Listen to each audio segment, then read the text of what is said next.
It's 7 o'clock. It's 7 o'clock by my clock on the wall, and but by my wall, and the TV is you're in my phone. So we're going to get started now. Thank you all for attending. For those of you who don't know me, my name is Nick Murray. I'm the District 7 male officials rep. I have a couple of things I do want to talk about before we get started. Then we're going to have a variety of speakers talk, and it's our first clinic we've done, two-man clinic, probably in, I'm thinking at least 10, 15, 20 years that I can remember.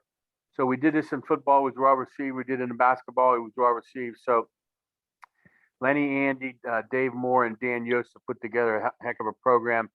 So without further ado, the only thing I want to talk about is clearances. There are some of you guys on the call today. Please check your clearances. Okay, check your clearances to make sure that you can make it through the season. If you can't make it through the season, I suggest you get your clearances, entered, done, whatever you need to do to make sure that we can have that you can referee all year, umpire all year. Again, I want to thank you for your time tonight. It's going to be probably about an hour and 15 minutes, and then we'll be done.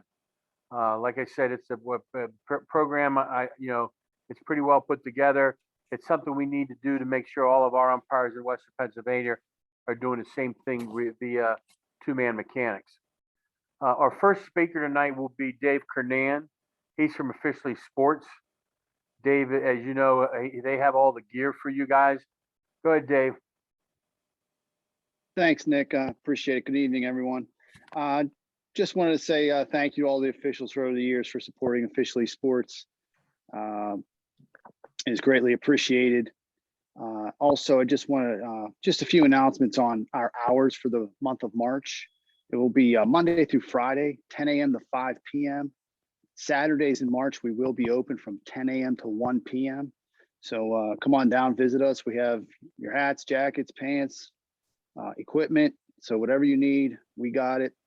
Jason and I would love to see all of you. So thank you very much. Have a great season. Thanks for putting on the clinic, and hope to see all of you soon. Thanks, Nick.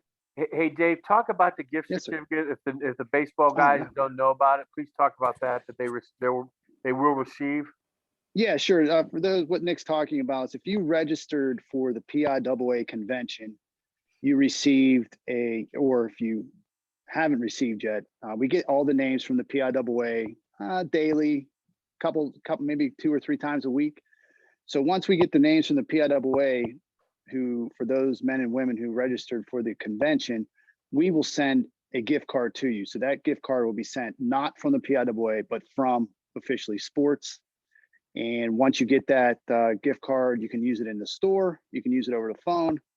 You can use it on our website, officiallysports.com. If there's any issues with using the gift card, if you need any assistance, Chris, Jason, and myself, be more than happy to help you out. But I think that's it. It's really easy to use. It's a combination of letters and numbers. It's 16 digits and numbers long, just like a credit card. So again, if you need any help with that, please just give us a call. We can certainly assist you. Any questions for Dave, guys? Because I'm going to let Dave go. If there's no questions. Yeah, I'll be sticking around for the clinic, Nick. So I'll be here for the whole time. So if anybody needs anything along the way, they can always send me a text or message me. No problem. Okay. Our next speaker is, and thank you for coming, Vince. He's in the middle of monitoring a basketball game, semifinal basketball game. But Vince Rotino is the assistant to the executive director of WPIAL. Vince, if you'd say a few words, please. Yeah, I just want to thank everyone for last year, and looks like we're getting through, hopefully, knock on wood, through this pandemic, and things are opening up a little more for our student athletes and our officials and coaches coming into this spring season. I want to thank Andy and Nick for putting on this clinic. It's their intention, obviously, is to try to make you the best possible officials going, and in return, that will make our games better for our student athletes. So welcome back to the spring, even though it's not quite here yet. It's right around the corner. Our first day of spring practice is next Monday for all of our spring sports. and we're looking forward to that. We finish up this week with our winter sports with basketball, swimming, and wrestling championships, and then we're right into the swing of the spring season. So once again, welcome back. Good luck with your season, and thank you, Nick and Andy, for putting this clinic on. It's very much appreciated. Any questions for Vince, guys? Vince, thank you for your time. Thank you for taking time out of the tournament game you're watching tonight. And if there's any questions, let me know and I'll pass that on to Vince. Vince, thank you very much. You're welcome. All right, our next speaker is, and everybody should know this gentleman. Andy Catellus is the PIAA District 7 rules, or PI statewide baseball rules interpreter. Andy's here to say a few words just so you guys can put a name to a face. Go ahead, Andy. Should I turn my video on then? Yes. Don't worry, you won't crack the computer. Okay, there it is. Good evening, everyone. I'd like to thank Vince for the kind words that he put together for Nick and I, but I have to mention that although I placed most of the materials that you'll see tonight on the PIAA website, that it was Lenny Leeper, Dan Yost, Dave Moore, and Bill Schottenheimer that have done. So I'd like to thank them for doing that. Again, the materials are available on the PIAA website. Just go to the baseball webpage and click on documents, and you'll see just about everything that you need from tonight's meeting and to use to conduct your own meetings. I'd like to mention just a couple more things. I'll be out here quick. That we're having as I look through the rosters in District 7, we have 12 chapters, and not many of those chapters have more than 20 members, with a few less than 20. So I think what we need to do is start getting some younger people, or even people that are interested in getting in baseball that might not be so young, but or finished with their playing days and want to get into baseball. So if you know of anybody that wants to take a test, just contact me anytime, and we can get a couple of guys together, test them, send the tests in, and get them their cards right away. Just don't hesitate to call me on that. In fact, we have a test being given at Knock High School this Thursday at 5 o'clock. If you have anybody that wants to take the test, just have them contact me, and I'll set you up to take the test that evening. But other than that, I don't have anything else to say unless there's any questions. I think you're going to enjoy tonight's presentations, and it's something that we've needed for quite a while here in District 7. Thank you. Thanks, Andy, for your time, and keep up the good work within the state and all 12 districts. Okay, so now we're going to start the presentation. Like Andy said, Lenny, Dave, Dan, and Billy have done a lot of this stuff. Lenny mainly, and Dan and Dave have put together, and with Bill's help, have put together this presentation. Lenny's our District 7. Lenny Leeper is our District 7 baseball rules interpreter. Lenny's done an excellent job. He will do an excellent job presenting the information to you tonight. If you have any questions, like I said, please put it in chat, and we'll try to get your answer. But my goal and our goal, and it's just not my goal, but our goal, is to make sure that if we put a guy from East Suburban Chapter and a guy from Beaver County together, they will know what to do on a two-man game, and without any questions and or without any problems. All right. So without further ado, Mr. Leeper, the floor is all yours, sir. Thank you, Nick. I appreciate it. Before I get started with the presentation tonight, guys, I too want to thank Nick and Andy. This was their baby they put together, and Andy's being pretty modest. He did the bulk of the work on this. You'll see the presentations are pretty self-explanatory, very well done. And as Andy mentioned, I encourage you, not just the rules interpreters that are out there, but the umpires in general, go to the PIAA website. Andy has a lot of good materials in there, a lot of stuff you could be sharing with your chapters. This presentation tonight and tomorrow is going to be recorded. You can certainly use it for chapter meetings. As Nick said, Regardless of who we're working with, we're in the state, we all should be on the same page, and hopefully this will get us there. Nick also mentioned Mr. Bill Schottenheimer. Bill put the presentation together, the PowerPoint in order. He'll be running it tonight, so I appreciate that he did that. So without further ado, we're going to go down through the two-man mechanics right now. And again, it's pretty well self-explanatory. I'll go pretty slow. If you have a question, put it in the chat. We'll catch it at the end, and we'll see if we can get done. So Bill, if you would. Okay, very good. First part of this, obviously, is professionalism. We don't know the saying, we get one chance to make a first impression, but we as umpires get to make a first impression every time we get out there. So that being said, every time you walk on that field, all eyes are on you. So make sure your uniforms are pressed, your shoes are polished, you're clean shaven, you have a proper belt on, ball bags, brush, indicators, look sharp. If you don't, the first impression is going to be you're lousy umpires, and you're going to have a rough 7 innings. So do it right. Let's do it right all the time, and do it right every time you go on the field. Next, please. And again, every time. Pre-game duties. Okay, now this is something that should be covered every one of your pre-games. Again, we're going to go down through different slides, but the crew chief should call his partner, confirm the assignment, umpire positions, attire, and meeting place. Whether this be a league game, a playoff game, whatever the case may be. With Arbiter now, you should know who your partners are. It shouldn't be a problem. Be on the same page. That way, if I'm running 10 minutes late, Nick, I'm going to be there right at the last minute. Your partner is going to know. He's not going to panic. Report to the game site approximately half hour prior to game time. Now, we know during the regular season, that could be difficult at times. Most of us still work. If you can get there a half hour before, it's great. 15 minutes, 10 minutes, whatever it is. What I encourage you is, regardless of what time you get there, have a pregame. If you have to hold that game up 5 minutes, so be it. They can't play without you. Have some form of pregame, even if you're there at 10 minutes before, 5 minutes before. The crew chief should report to the game director. Regular season, that's normally your athletic director. If not, he usually has an assistant there, or even the home coach. Playoffs, there's usually a site manager. Make sure you report, let them know that you're there. Obviously, you're reporting your whole crew. Again, regular season, it's 2. We go to 3-man in the playoffs. And then if you're fortunate enough to work the finals, we go to 4. Determine the time you want your crew at home plate.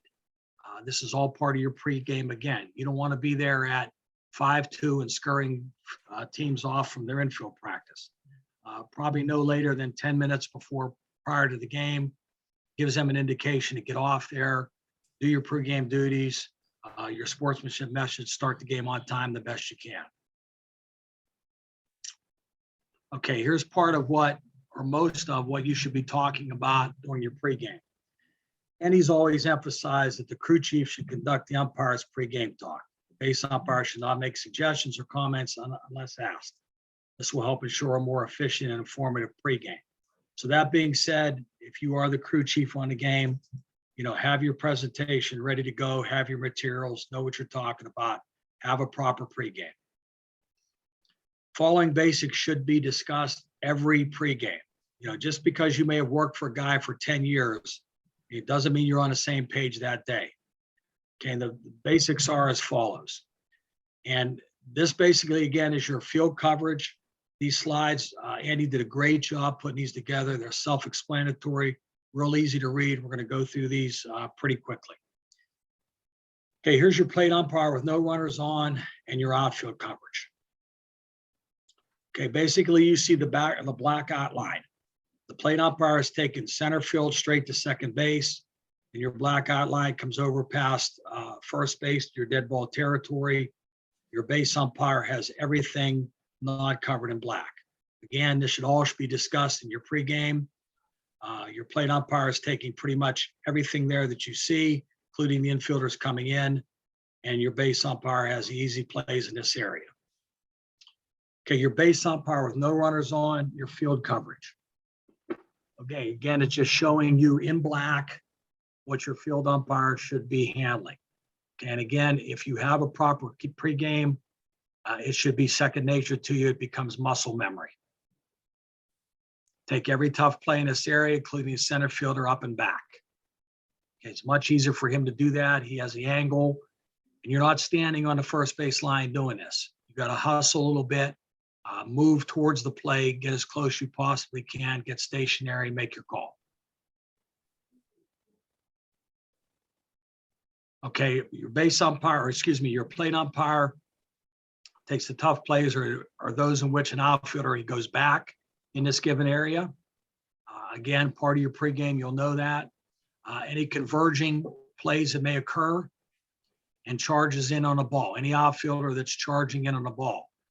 Again, there's your outline of what, with no runners on, excuse me, your plate umpire and your base umpire has. Okay, you have a runner on first. Again, here's your mechanics for that.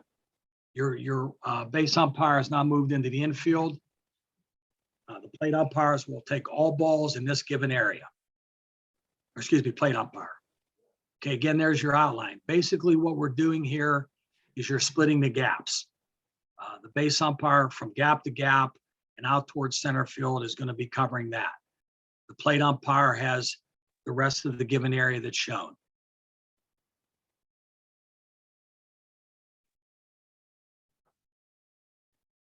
Okay, obviously, I think this is a given. Once you've come into your infield position, you're never going to go out. You're not going to run out to the outfield on fly balls. We know it's tough in the two-man, but you're going to do your best on traps and what have you. Okay, when will the plate umpire go to third base? No runners on base, and umpire one goes out. He goes out on a trap ball, a ball into the gap, so forth. He's going to stay out. The plate umpire is going to cover first, make sure the runner touches first, touches second. He's going to take him to third. And I would verbalize this. Make sure you're telling your partner, hey, I'm going out. The plate umpire, I've got you covered. Runner on first and a base hit. He's going to cover third base. Obviously, the base umpire has batter runner touching first base. And if he tries to stretch it into a double. Runners on first and third, you're going to slide up the third base line, assuring first that the runner from third touches home plate, and then you're going to take the runner into third base. Runners on first and second on tag plays, and we will have, obviously you have the lead runner here, and we'll have a few slides on these coming up as well. Okay, here's your exceptions to all of them. Obviously, it's a ball hit down the right field line, whether it be close to the fair line or the out of play line. The plate umpire has to get out there and see that. The base umpire basically is going to be on his own. He's going to have coverage of all of it, and it just comes down to doing the best you can. Okay, here's some communications and signals we'd like you to use. Infield fly, real simple touch of the brim of your cap. A timing play, just touch your wrist. Force play slide roll, palm of one hand down, the opposite arm. Possible rotation, point with both hands, and this obviously this is the plate umpire, in the direction of the base you will cover. Double tag rotation, the plate umpire will bump fists together with the top index finger pointing to third base. Anytime you make these signals, make sure you get an acknowledgement from your partner. Just don't assume that he saw you. Okay, arriving on the field. Walk to the field together. Come together, leave together. That's the best friend you have that day. Stay with them. Arrive on a field with a purpose. Don't walk on like you're scared, you're intimidated. Once you walk on that field, it's your baby. It's your game, you're in control, act like it. Walk the fence of an unfamiliar field, check for trouble spots. Low spots in the outfield, possibly a groundhog hole, something sticking up, any kind of issues that could cause problems. Visibly inspect the field conditions to make sure there's only one team on the field during infield practice. Very important. We have a few teams in our area that like to kneel outside their fence like they're intimidating the team as they're warming up. Don't let that happen. Everybody's back in the dugout after their warm-ups are over. Observe infield practice. This is something similar we do in basketball when watching warm-ups. You're not just out there just looking good. You're looking for uniform issues, jewelry. We've had issues with face paint the last couple of years where they want to stream it down their face. So check all those before the game starts. Solve all those issues before you throw the first pitch. Determine a pregame meeting time. You've probably already done that in the parking lot. Again, I would suggest getting there no later than 10 minutes prior to the game. It gives the team an indication to start wrapping up their warm-ups. Okay, pregame meeting at home plate. This is truly where you're going to set the precedence. The umpire in chief will conduct the pregame meeting. And here's how you will do it. Here's your basic positioning. Okay, this is important. You look for uniform, you look professional. Again, there's the first impression they get with you when you come out. Okay, obviously we want coaches and captains out there. Head coach, gentlemen. Introductions. The playing umpire is going to introduce himself and his partner. Have the visiting team manager and team captain, if present, introduce themselves. There is no if. Make sure the captain's there. Then have the home team manager and team captain introduce themselves as well. Exchange of lineup cards. Playing umpire should receive the home team's lineup card first. He should look it over for any errors. Make sure the substitutes, there's no penalty if they're not, are also listed. Have the manager correct any mistake or mistakes prior to accepting it. Distribute a copy to the visiting manager, then do the same process with the visiting manager. Once you've looked it over, just hand it back to him, say, Coach, are we good with what we have here? Once he verifies that, we're good to go. Okay, review the ground rules. Okay, grant the honors of discussing the field of play to the home team manager. Discuss any needed clarification. If there's something you're not comfortable with, maybe they have a tarpaulin and it's inside the fence down the right field line or left field line, or a batting cage, and they want to play the ball off of it, and you feel it's dangerous. Designate an area and kill it. We always rule on the side of safety. Excuse me. Conclude the pregame meeting by reading the PIAA sportsmanship message word for word. Don't vary it. Don't deviate from it. Word for word. Make sure that both coaches acknowledge you at the end of the message that they are properly equipped. Hey, Lenny, I hate to interrupt here for this, but make sure that and this is protect you guys as officials. All right, when you read that pregame, when you read that sportsmanship message, have a card there with you. All right, I don't care if it has a poem on it. You know the words off by heart. All right, but make sure that you physically have something that the coaches can see that they know you read. All right, because we've had too many complaints in various other sports that the sportsmanship message wasn't read, or two, they didn't have a card and they basically ad-libbed it. That must be read word for word. Thank you, Lenny. Thank you, Nick. Nick's absolutely correct. I mean, if you have it memorized, that's wonderful, but still have the card with you. And please keep in mind, that's for any PIAA sanctioned game, whether it be middle school, JV, varsity. You read that sportsmanship message. And again, if you have to start the game 5 minutes late because you have to do these things, that's what you do.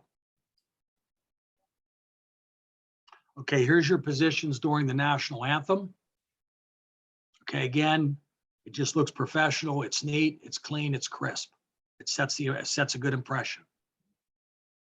Obviously, you're facing the flag with your hand held over your heart. And if you are a veteran, you may stand at attention and salute the flag as well. Okay, what's wrong with this picture, guys? Anybody? Anybody? Just unmute yourself. Anybody can answer. One umpire's got his hand in his pocket. Yes, sir, he does. That's a no-no. How about another one? Their hats aren't over their heart. That is correct. Just your hand is supposed to be over your heart. Anything else? There's field dry. Field dry there should be out of play, correct? Anything else? the posture of the middle official? Yeah, I'm okay with that. The only other thing I would like to see, I'd like to see him at home plate. I would just like to see him uniform at home plate. Okay, next slide, Bill. Mr. Hurdle, I think got thrown. I don't know if he's getting 2 games on this since he got thrown out by 2 umpires or not, but I'm pretty impressed with that. Next slide, Bill. Okay, here's your positioning between innings. Okay, U1, somewhere behind second base, just roughly in the grass. The plate umpire, I normally, the team that's coming off the field, that's the side that I normally stand on. And here's a good suggestion here. 2 more pitches, please. Throw the ball down. This is a little bit of a speed up rule. You keep the game moving that way. Don't be roaming around talking. Then you tell them 1 more pitch, throw it down. They're going to ask you how many pitches I'm allowed. They know how many they're allowed. But you dictate it, keep the game moving. We have some situations where teams want to huddle coming out before defense. That's wonderful. Get the pitcher and the catcher out there to warm up. The infield doesn't get out there in time, and shame on them. They're not going to get warm-ups. We're going to keep the game moving, guys. Once they hand you them lineup cards, it's your baby. You determine the pace. You dictate the game. Okay, again, it's telling you U1 is halfway between first and second on the outfield grass. Plate umpire and the base umpire may get together occasionally, but never after a controversy. You have a bang banger or a slide rule or something in the 3rd inning. In the bottom of the 3rd, don't talk about it because everybody under the sun knows what you're talking about. Okay, making the call at 3rd base, batter running only, U1 makes a pivot. Basically, what they're telling you is you watch him touch first base, you watch him touch second, you pivot to 3rd, you've got him to 3rd. Now, Andy reminded me yesterday that the National Federation has the plate umpire take 3rd base on a triple. We do not do that in the PIAA. The base umpire takes him all the way. Okay, next slide, please. Okay, plate umpires, no runner, U1 goes out. Okay, again, I would verbalize this. If you see your partner's back, it's pretty obvious he's going, whether it be a trap play, a ball shot down the line, what have you. I'm out, plate umpire, I've got home. He's got to slide up again. He wants to watch them touch first, touch second, touch 3rd. If it's inside the Parker, you better get his butt back here. Helps on plays at 1st and 2nd, the plate umpire. Okay, again, guys, just because you're calling balls and strikes, you're not cemented to home plate. Okay, you got to move around a little bit out there. You got to come down the line on ground balls. You're looking for various things. Okay, next slide, please. Okay, you're looking for the runner lane. Okay, you want to make sure he's in foul territory. A pulled foot if asked. A swipe tag if asked. Again, I would try to get down at least 15 to 20 feet down the line if you can. You're going to be responsible for overthrows, so you got to get back for that as well. We're not stationary at home plate. We don't just call balls and strikes. It's a 2-man system. It's tough enough as it is. Help your partner. Next slide, please.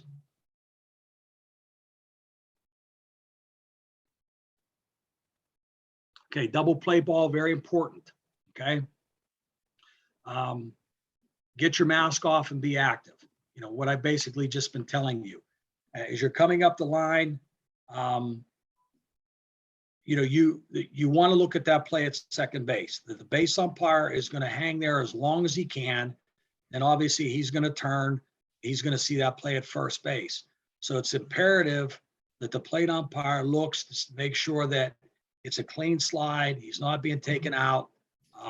He's going to help his partner with that call on a double play ball. Okay, base hit.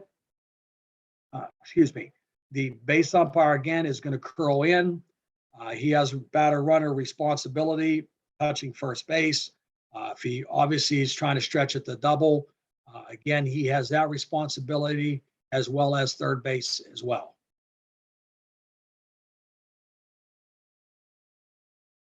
Okay, the plate umpire will just shift slightly down the third base line, staying in foul territory. With a runner on first base, he cuts into fair if you think there's going to be a play at third. Making that call at third base for the plate umpire is no different than the first base. You want to be able to see three things, and you want to have a right angle at it. You want to be able to see the runner, the ball, and the base. Okay, that's why you come into fair territory. Basically, you've become a base umpire at this point. And then you want to get back to the plate on an overthrow best you can, because your base umpire has the runners behind you and has those responsibilities.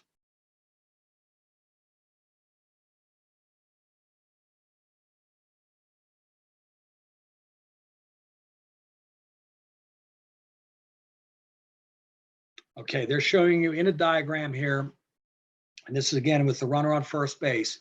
If the ball's hit into this area at any given time, the plate umpire will take the ball and stay home. U1 will take all plays on the bases. So basically, it's just kind of the reverse when the base umpire goes out. The plate umpire is picking up everything. Just in reverse now, the base umpire is on his own, because obviously we have to look for whether it's fair or foul, whether it's a good catch, and whether it's gone into dead ball territory. And again, gentlemen, this should be all part of your pregame. This next one here is one of my biggest pet peeves. You have a runner on first base, and there's a pickoff, and the runner gets in a rundown. Don't let your partner stand out there like a jackrabbit jumping back and forth. Again, we are not cemented to home plate. The plate umpire should slide down. Okay, he's going to verbally tell his partner, "I'm here," or I have the throw if it goes this way. Whatever you want to verbalize, let your partner know you're there. That way it's covered. Nobody's running back and forth. Your head's not moving. You don't have to make a call as you're moving. Hustle a little bit, help your partner out.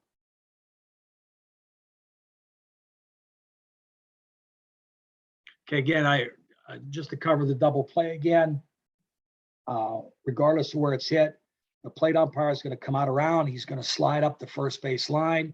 He's looking at the clean slide at second base, ruling whether it's a good, bad, or indifferent. Then he turns his attention to first base as well, if the base umpire would need any help there. Okay, runners on first and second, tag up on a fly ball responsibilities. Relatively simple. Again, as a plate umpire, get up the line, position yourself in a manner that you can see the tag up at second base. You want to be able to see the ball touched and the runner at second base leaving properly. And again, that will become your responsibility at third base. The base umpire does the same thing from the infield position. He wants to try to position himself where he can see the ball touched and the runner leaving properly. And again, it brings up the kind of the gray area that we call again. If it's hit in this area, the plate umpire is going to slide up the first base line. He's going to take again, whether it's fair or foul, if it's a good catch, if the ball's a catch and carry, if it's a dead ball, what have you. And then the base umpire is pretty much on his own. Okay, runners at first and third. Tag up. Yes, sir. If that play happens, okay, we're on that. If that play happens and that tags at third, then that home plate, that basically, and correct me if I'm wrong, that U1's got to make that tag play at third, correct? Not the plate umpire, because the plate umpire is up the first base line. That's correct. Yep, Okay. That's correct. Yep. Okay, runners on first and third, tag up on a fly ball. Okay, guys, it's pretty much self-explanatory. Your U1 is in the B position. And again, it shows you the gray area. Nothing changes here. If the ball's hit in this area, the plate umpire will take the ball and stay home. Okay, U1 will take all plays on the bases. Now, again, it's going to be very difficult to rule on whether he left early or not. You know, you don't have eyes in the back of your head. You have no idea if that guy left third early or not, so don't guess. On fly balls hit to the outfield, the plate umpire moves in foul territory to line up the tag, then move back to the plate. If the balls hit the left field, that's the ideal situation. You have the runner in front of you. You have the ball in front of you, but we don't always have those situations. So you have to just do the best you can with it. Okay, on base hits, move towards third and foul ground. Okay, you want to make sure that your lead runner from third is touching home plate. And now you're going to have responsibility from the runner coming into third base.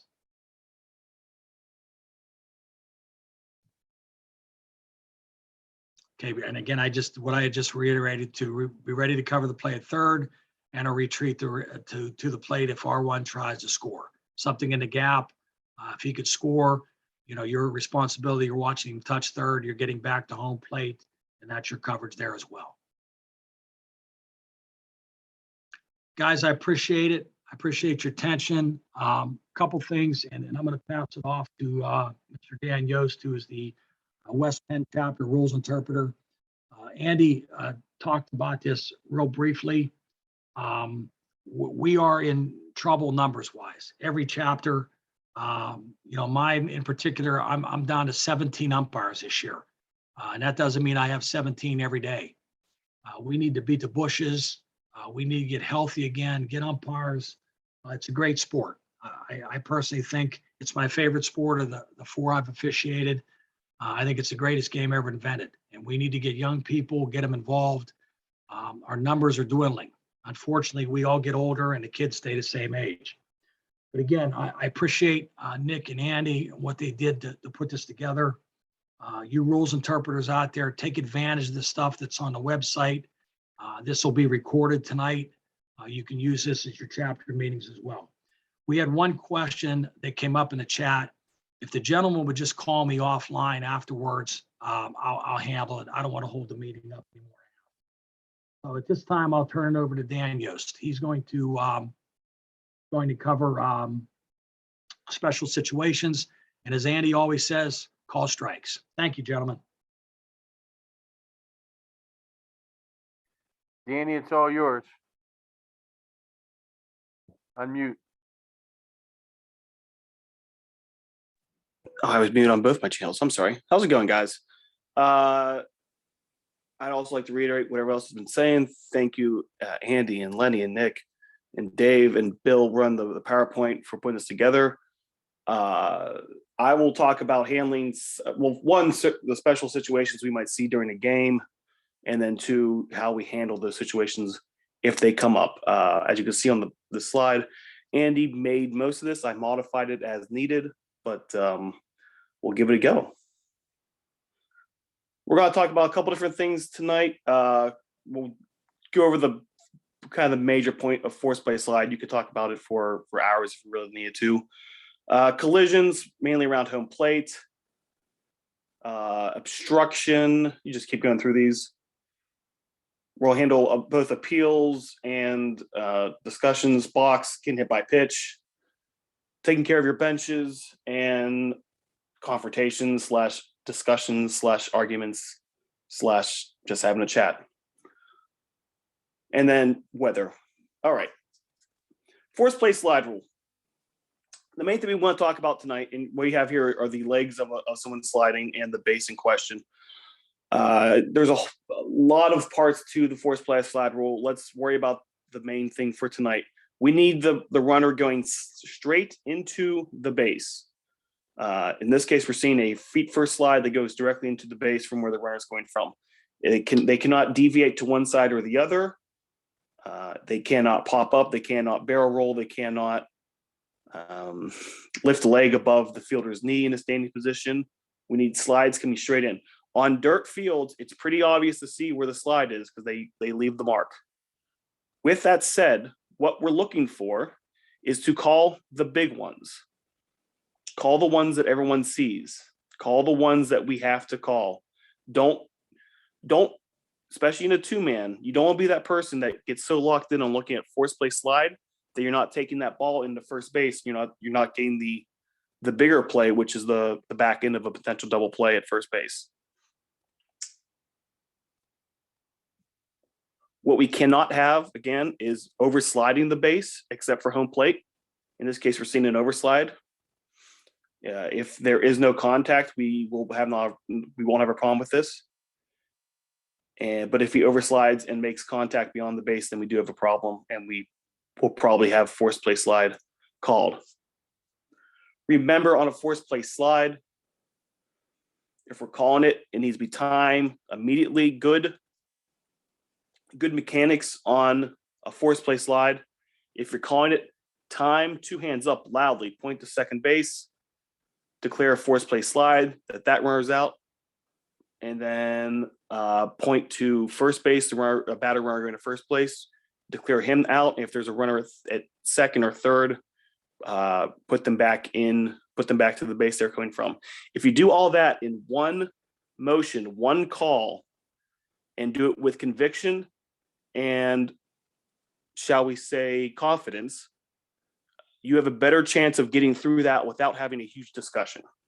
If you call the forced play slide and then you in a second motion you call out the runner at second and then the guy at first, now we have a potential issue where you don't sound like you know what you're talking about.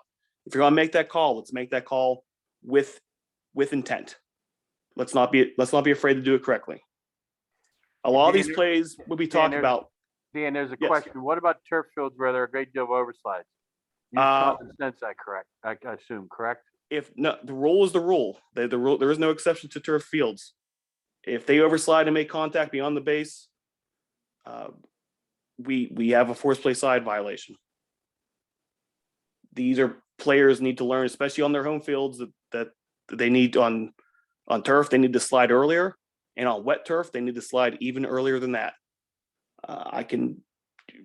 Not that this would be a forced play situation, but whenever you have a game down at Wild Things Park, and I'm someone who's never been on that field before, I tell that person in the field, be deliberate on your calls at second base, because on a steal or a guy trying to leg out double, there's a good chance that guy's going to overslide second. You're going to get a cheap out of it, and especially in high school, I mean, it happens on way more games than not. But no, as the rules go, there is no turf field exception. With that said, let's call the ones we need to call, and we're not trying to nitpick and grab every single one that you can call. Grab the ones that we need to call.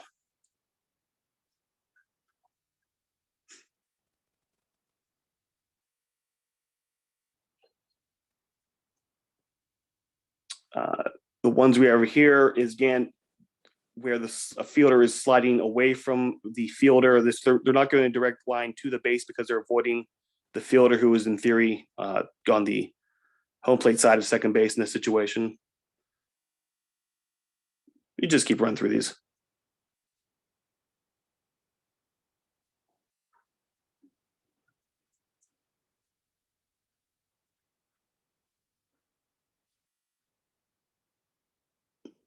And again, a lot of things to remember on this is if it is questionable, because you have it very defined straight into the base and you have it very defined away from the base. If it is in that gray area that falls in between, let's use some common sense. Let's use some better judgment. What a lot of officiating is, using your judgment and reading the situation. Is this a call that we need to make because of either A, they're being reckless and unsafe, or they're trying to get an advantage by, quote unquote, taking out the fielder, or in that gray area because they're making an honest attempt to slide where they need to slide. This is where common sense needs to come into it. All right, collisions. Hey, Danny, back to that last drawing. If there is no contact and that fielder is on the outfield side of that bag, we do not have forced play slide. Correct. A lot of forced play slide, part of the requirement for forced play slide is contact. Right.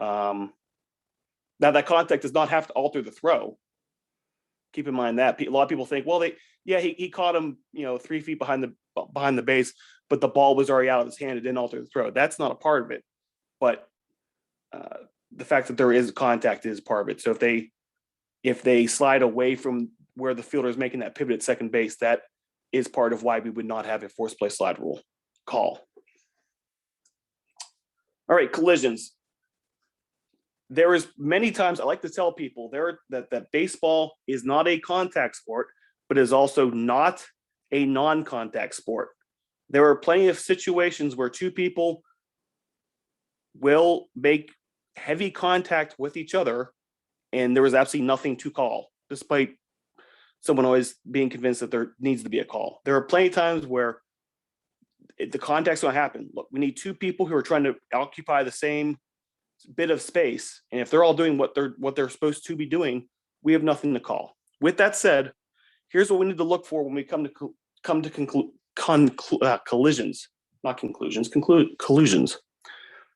That runner coming in, and we'll just keep it at home plate to make it simple for now. That runner coming in home plate, is he putting his hands and his arms in a defensive position, or is he now bringing those hands? Is he bringing them forward to initiate the contact as opposed to absorb contact? Is he bringing a forearm or an elbow up? Is he dropping a shoulder or his head into the collision? Things to look at. Just because a runner puts their arms up does not mean that they're looking for malicious contact or to knock the ball out. All those times, those hands and those arms coming up in front of the chest is a defensive posture to brace for a collision that they may only recently figured out is going to occur, as maybe the catcher fields the ball and steps into the line. So they may have thought that they were going to be fine. Right before they slide, all of a sudden the fielder steps up to them, and now those arms come out not as an aggressive way, but as in a defensive posture. So don't just read the arms coming up as being malicious contact. Look for those arms to be extended, or for there to be a forearm or an elbow or dropping a shoulder. With that said, if you can see this collision coming down the line without trying to alter the play in terms of, in a sporting integrity way, but if you just want to quickly chirp out to you guys I need a good slide, or guys, let's keep it legal, something to that extent, that might hopefully prevent an injury because of an aggressive collision. With that said, you don't want to say anything that if you see two guys are about to do a legal play, you don't want to get involved with that. And you also don't want to do anything that might disrupt the sporting integrity of that play. Obstruction.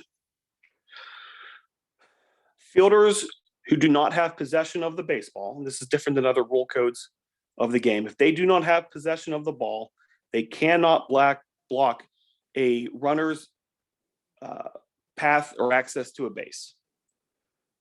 The line that you see in other rule codes is in possession or in the act of fielding the ball. In the act of fielding is not in the high school rule book. That fielder needs to have the ball in order to block the runner's access to a base or trip around the base paths. When we say access, we need not, you can't just take the side that, let's go with a pickoff at first. The first baseman can't give half of the base and then, try to force the R1 to slide back into the back end of the base. Access means access to the entire edge of that base. So if you have that fielder putting their size, 13.5, blocking 3/4 of the base or maybe more, that's something we need to be aware of. Pickoff plays and plays with plate are going to be obviously the big times where you have it. The other times where you see obstruction a lot and it's more absent-minded is rounding first base on a double or triple where the first baseman just gets ball watching of the ball being hit to the outfield. And next thing you know, that person is standing in the pathway of the batter runner. So be aware of that. The other thing in high school, obstruction, there is no type A or type B. Obstruction is all the same. It's going to be a delayed dead ball. So there's no need to kill the play immediately. And that obstructed runner is going to get a minimum of one base beyond the last base touched. Doesn't matter if they're going back to a base or advancing to the next base. They're getting at the least one base. They could be given more if you think that's what it takes to nullify the act of obstruction. What are we having here? This could be a couple different things. This is something that Andy threw in there. At this point, we have a potential for obstruction because the fielder does not yet have the ball. And it looks like he's already facing up towards the runner coming in from third and is probably not going to try and make an attempt to field this ball. So we have a good chance of obstruction here. Again, you'd probably need to see this like a split second layer for us to actually get to the obstruction. Now we also have the potential for a collision, because it looks right at this point that the runner is not looking to slide, and so we also need to be aware of a potential collision, which leads to potentially malicious contact, and we have the potential for obstruction at home plate.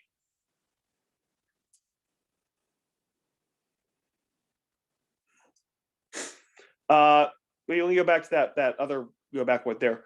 Where if I was the plate guy, I would almost want to be where the on deck batter is, assuming that's the on deck batter, maybe it's a runner who's already scored. That is almost it, where you'd want the plate guy to be in that sight line, maybe a step or two closer to the catcher. I'm assuming we're seeing the umpire here in first base extended, and that is a positioning that is kind of gone. Well, not kind of. It's gone by the wayside, and now you want to get on that back pocket of the catcher for these plays at the plate. Okay, a couple different ways of appeals: check swings, missed bases, and runners leaving a base too soon.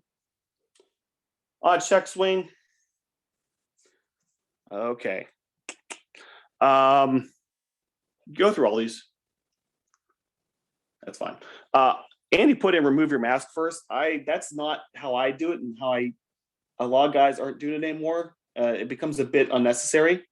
What I would like to see you do is step out towards the partner you're going to get help from in a two-man system. That's most likely going to be either at first base or in the B or the C, because you're not going to have anyone in the D. And using your left arm, bring that across your body and ask, did he swing? Did he offer? Did he go? Anything to that extent. You're not going to use your right arm. This is where a lot of newer officials make mistakes. Your right arm could be easily confused as you're calling a strike. And if you have something in two strike count, and now you're using your right arm to ask for help, if no one hears you with that verbal part of that, it could be easily confused that you're calling strike three. It needs to be with that left arm. That is something where going from a newer official to someone with some experience, that's going to be a difference you're going to see between the new guy and the more veteran official. And then if it is a check swing on strike three, a better official is going to proactively ask their partner for help, not wait for the catcher. If we have an uncaught potential third strike, go to your partner immediately to avoid a big dust up. If all of a sudden your partner grabs that for strike three after the catcher is already gone, retrieve the ball and it starts throwing it down the first base. Be proactive in those situations and ask for that. Even if you're fairly confident we're not going to have a strike here, it's going to look good up for you if you're proactive and gain that help on a potential third strike. Appeal for missing a base, leaving too soon. You guys can read all this here. What I would really like to see here is on the dead ball appeal. One of the nice things about high school baseball is the dead ball appeal. If you know an appeal is coming, find a reason to kill the play. Time for whatever reason you need. Because if you're doing an appeal using the high school dead ball appeal, nothing can get screwed up. You can't misinterpret what they're doing. We don't have to worry about someone throwing a baseball away, or this whole, coaches who don't know what they're doing, having the pitcher get back on the mound and step back out the mound and prove to everyone that he doesn't know what he's actually talking about. This avoids all of that. Whenever possible, use the dead ball appeal. When you know an appeal is coming, make sure you're making eye contact with your partner and someone knows who's taking that call. Because one of the worst things you can have is on an appeal play, you get two calls. And the worst thing is when you have two different calls. There needs to be eye contact. One partner needs to be tapping their chest saying, yes, this is my call. I got this. Again, through your pregame, this is something you should be covering in your pregame. When an appeal happens, how we're going to communicate with each other to confirm who's making the call. And then also in your two-man mechanics, you need to know who has the primary coverage on that base. So we should know even before we look at each other who's going to have that call, but we want that confirmed in that split second before the appeal is made. Because if we get two separate calls there, you're getting a visit and we're going to have some issues. Box. When I first got into umpiring, I read the balk rule all the time. more than any other part of the game. It's the one thing I didn't understand. But then I knew the rule inside out. There was a time I could recite it verbatim. Just because you read the rule book and you know the block rule verbatim, until you see it in action, the words on the page don't mean a thing. With that said, for new officials, there's going to be that progress where you see the block, but you recognize it, as the ball is being thrown back from the catcher back to the pitcher. Then you're going to get to a point where you recognize the block a little bit sooner, and now maybe you're ready to you're going to call it faster. And then you get to a point where you just see the block, and before you even recognize that the block has happened, you're already calling time and enforcing the block. It taking the words on the page to what happens on the field is one of those progressions as an official as you get more experience. So there's a whole bunch of blocks. I think the ones we need to look at here in high school, obviously not coming to a complete stop. Probably the single most common block we're getting is the no stop.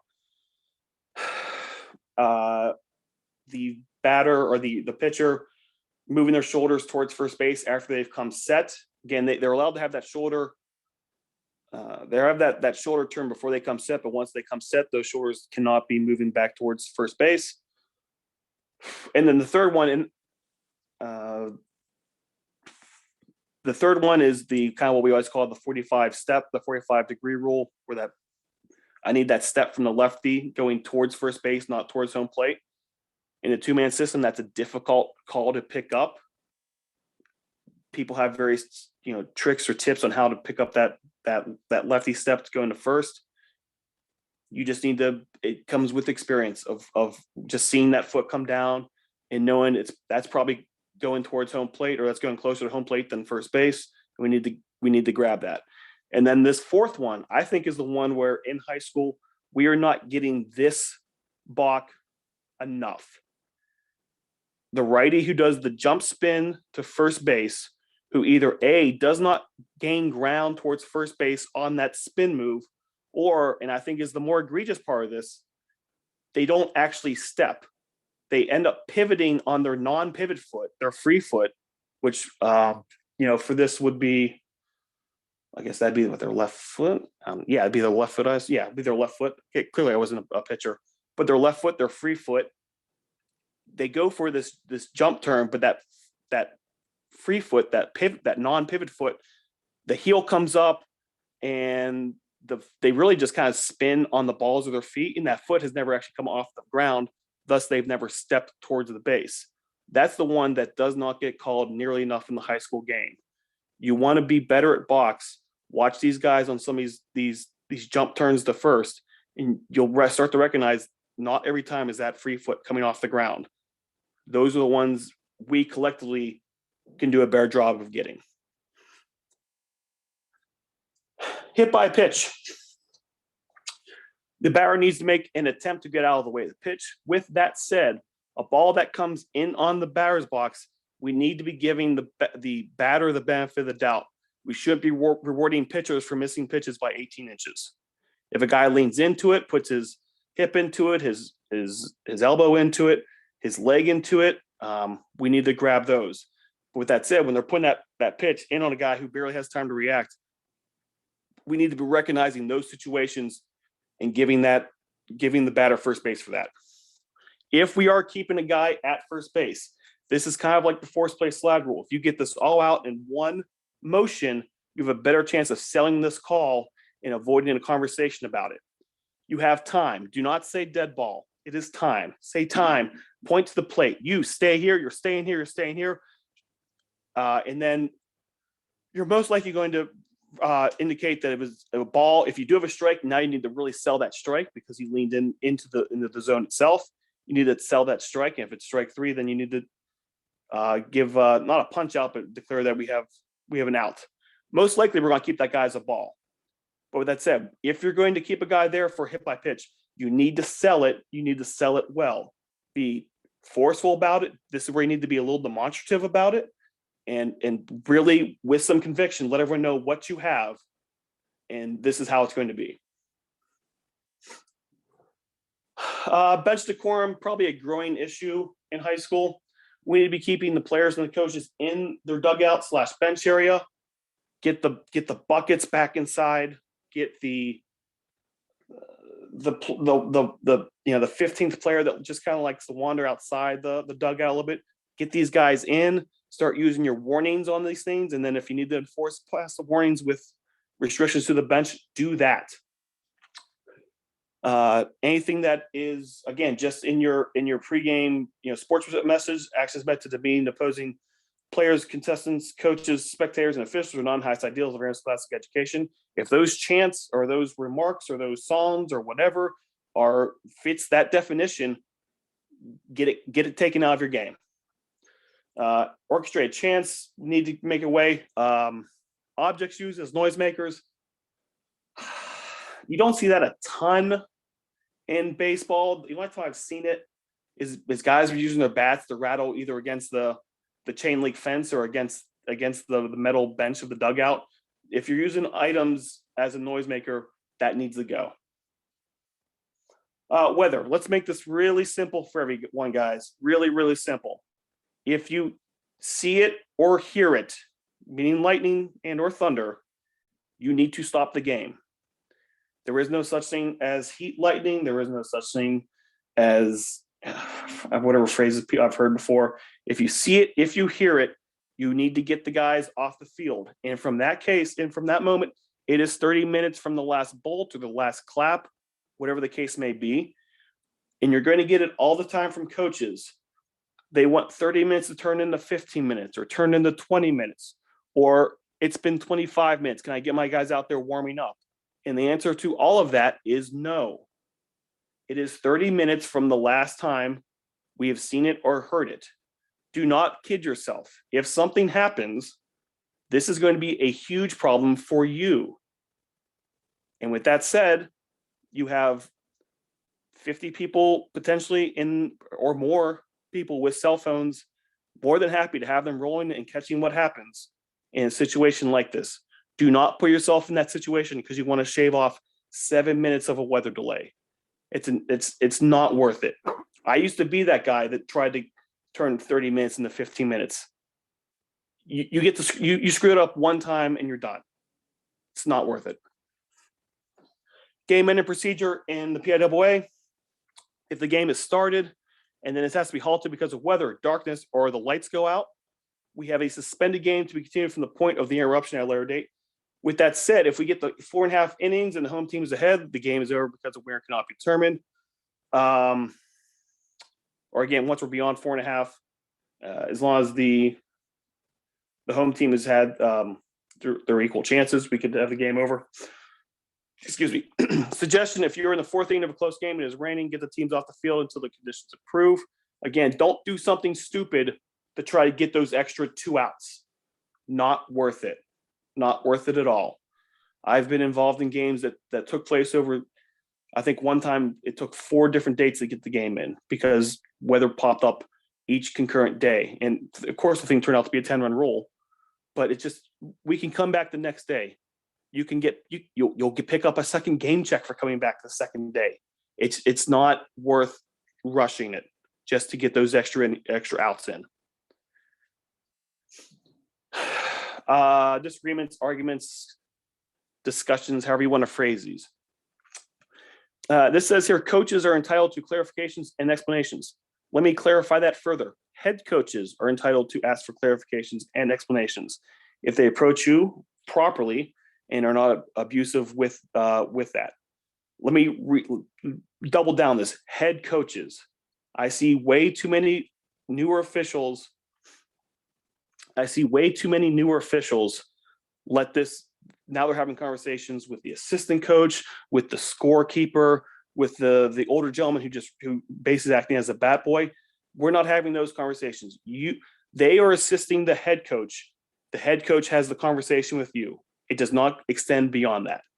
So there's one of you and there's potentially 5 of them. You can't win that. Don't even try to.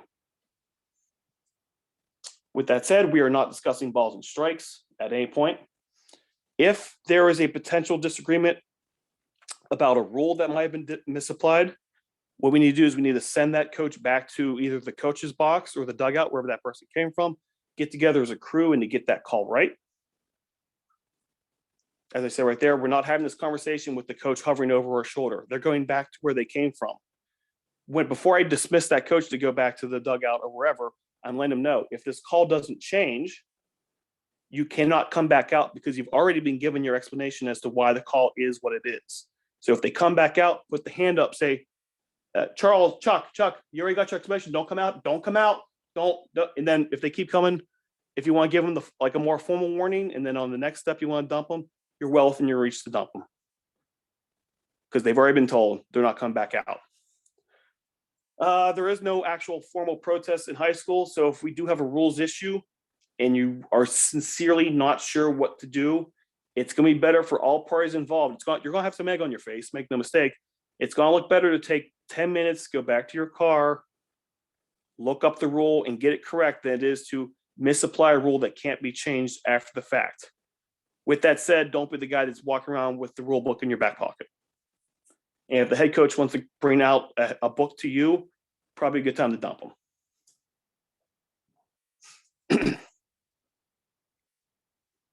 More on confrontations, discussions. Again, this is one-on-one. This is you as the official and the one team's head coach. The other officials need to stay around the area just to hear what's being discussed in case there's something that needs to be reported on later. You as the official need to be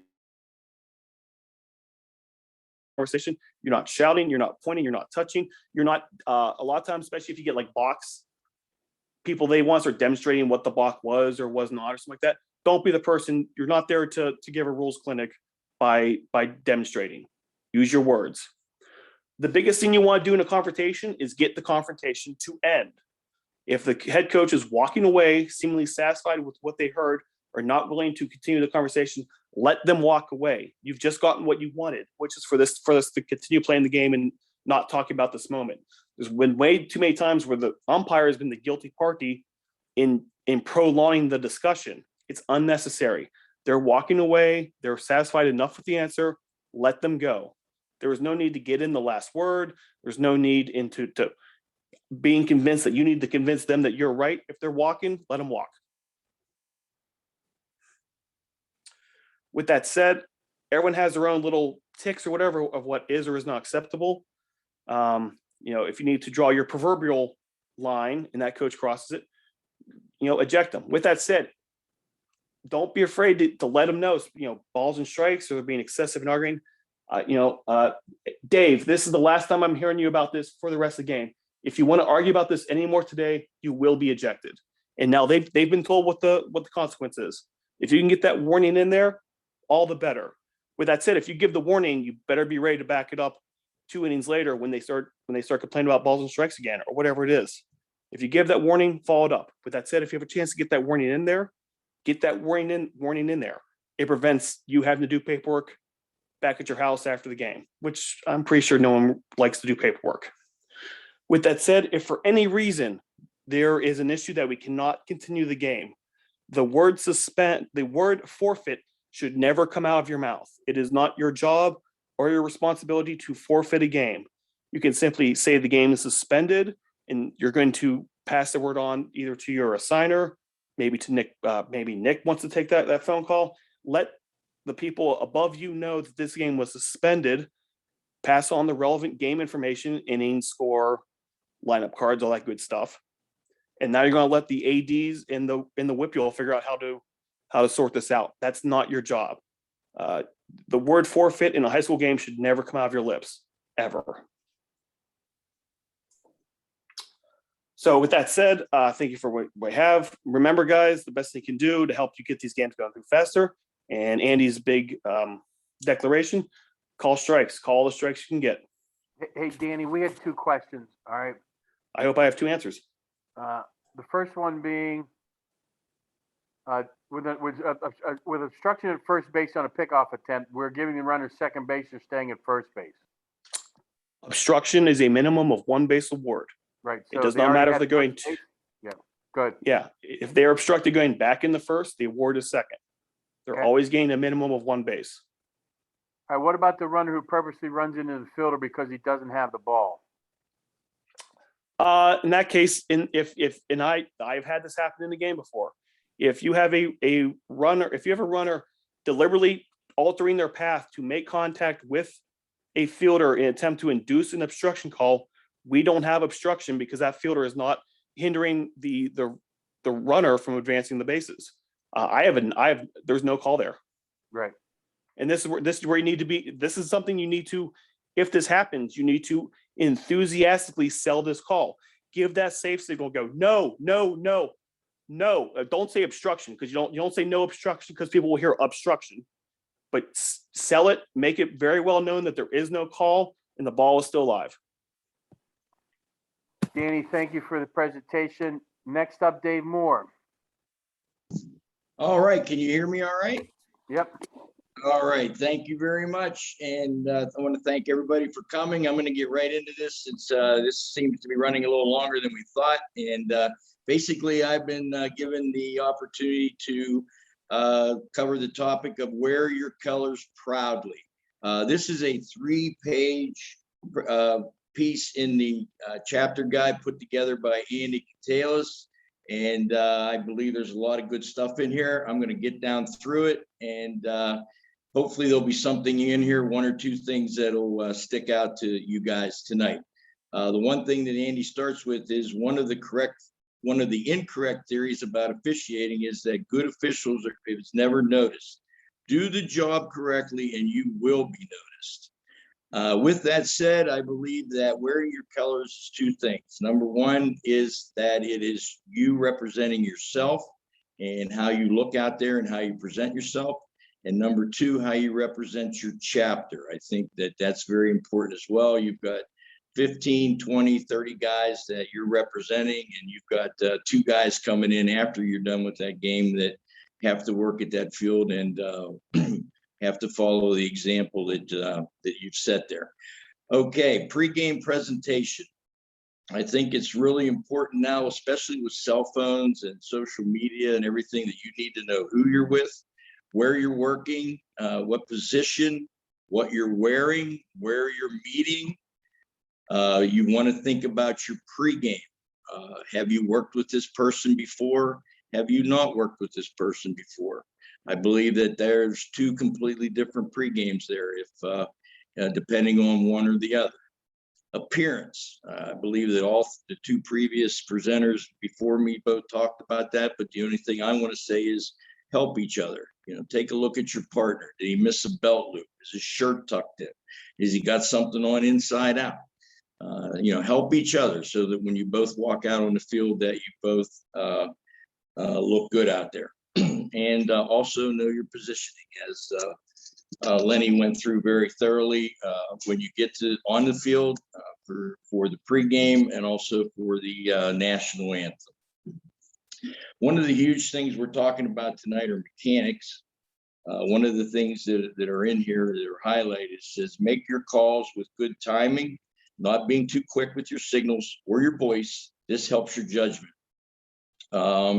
I think that's very good because, for example, if I'm working the base or the plate and we have a ground ball in the infield and I'm coming down the first base line, when the ball gets to first and my partner looks, at the foot, hears the sound, by the time he goes back up, sees if the first baseman has collected the ball and is not, in control of it, thinks about what he's seen and then makes the call. A lot of times I'm already heading back to the plate by the time he's made his call.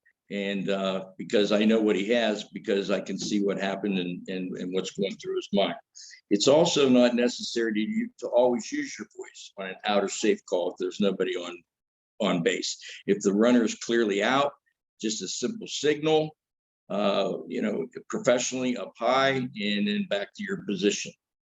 It's not necessary to use your voice on obvious foul balls. An example, if the hitter fouls one back off the screen or out of play, everyone in the ballpark knows it's a foul. So don't insult their intelligence by using your voice. Also, point with no voice on a fair ball call, but it doesn't hurt to quietly tell a nearby player that the ball is fair. It's not necessary for an umpire to go out on an easy fly ball, in a corner. Points of emphasis. Now, basically I've said at our chapter meetings this year is we're not only umpires, we're game managers. And I think that if you guys remember over the last 2 or 3 years, there hasn't been a lot of rule changes, but there's been emphasis every year, and a lot of them over and over again. So we want to make sure that we get these things under control as was presented by the previous 2 guys. Make the strike call the proper emphasis without embarrassing the hitter.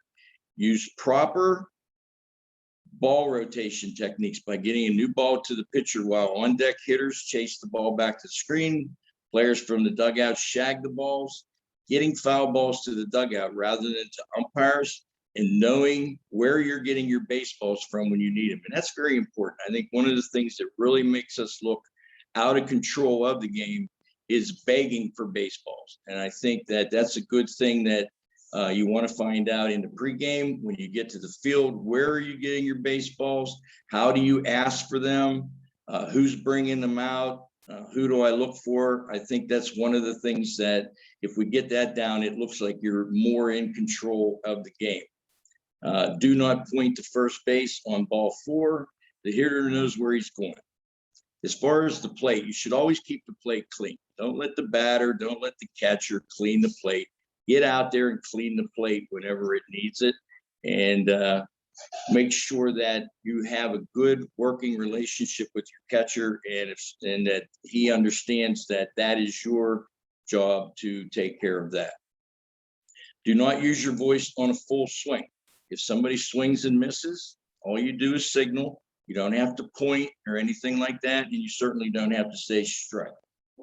Game control. You read the PIAA sportsmanship statement, as we've said twice before this. Enforce proper bench decorum. Keep the game moving. Work with your catcher during the live ball action, and make sure that you're working with your pitcher and catcher when they're getting off the field and on the field to get the warm-up started. If the infielders and the outfielders see the pitcher throwing, they seem to move a little quicker. If they don't see their pitcher out there, you see them moving a little bit slower. So the key is getting the pitcher on the mount and the catcher behind the plate and throwing the ball and making sure that everything is moving. Knowledge of the rules. Guys, basically know the rules. It's really going to be a key to having a clean season. And I'm not going to go through everything down below because it's all been done before, but basically we're out there, 90% of the game takes care of itself. It's the people look at us for the 10% that we have to rule on. And that's why we have to be in the right place at the right time, looking at the right thing and knowing the right rule to take care of that situation and manage the game. You will be thought of after the game the same for managing the game as you are for making good calls or bad calls, good strike zone, bad strike zone. It's all going to come down to, you know, what you look like out there when you're making that call. If you're in the right position, if you look confident, if you're dressed properly, and if you're using the right signal, if you're using the right temperament and voice, all those things are going to go into how you're judged about the game that you just got done working. So with that, that's the end of my presentation. Thank you for everybody that came, and I'll be the last guy hopefully to say call strikes, and I'm going to turn it back over to Nick. Thank you. Hey, Dave, there was one question asked. It's about the curve that must hit the front and back part of the plate. They asked why. I think anytime that curveball goes over the middle part of the plate, the outside part of the plate, that's a good pitch. I'm not so sure why we need to have to hit the front and the back. As long as part of that ball goes across home plate, we're okay with that, correct? I am very much okay with that. I believe that we need to, the main thing about that, Nick, and you and I have talked about it many times, is it just needs to be consistent. Right. It's, you get yourself in trouble when you just decide to call that at a certain time. If that's a strike for you in the first inning, it needs to be a strike for you in the 5th, 6th, and 7th. Correct. Thank you. Hey, Nick, can I jump in on that? Sure. Yeah, that's I have it in there on the curveball. Fastball is going to hit the front and back of the strike zone about the same place, not much difference in height. But the curveball, there are curveballs that'll come in and hit maybe above the front shoulder of the batter and then come down and hit the back of the strike zone. That's technically a pitch has to hit the front and the back of the strike zone. We don't worry too much about that with the fastball, but the curveball can make an umpire look bad if they call the high curveball and then over the front, above the front shoulder, and they call a low curveball that bounces in the dirt because it hit the front knee. So you just have to be careful on your curveballs. Okay. Hey, any questions from the group, guys? A couple pet peeves of mine as I went around watching games last year. Guys that don't hustle on the bases, man, you gotta hustle on the bases. All right, if you're making that turn from first to second, you got to get to second base.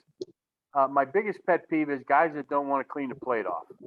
All right, that's the home plate umpire's one responsibility besides calling balls and strikes, but that plate should never be dirty.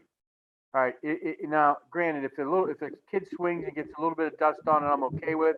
But if the pitcher can't see the plate and the catcher asks you to clean the plate, please clean the plate. All right, we shouldn't be too lazy to not clean home plate so that everybody in the stands can see it, and so the pitcher and the catcher can see it. Any questions for me, guys? Hey, I want to thank you for your time. We went over a little bit. I want to thank Lenny. I want to thank Danny Yost. I want to thank Dave Moore, Billy Schottenheimer. Thank you guys for everything you did. Like I said, this will be recorded. When we get done with tomorrow night's meeting, Billy will send me the recordings. I'll send them to the chapter presidents and secretaries so that they can use them in their meetings, and that they'll tell you where they're at if you want to review the presentation again. Okay, guys, thank you. And remember one thing, call strikes. Nobody's there to see you walk guys around the bases. All right, take care, guys. Thanks. Appreciate it.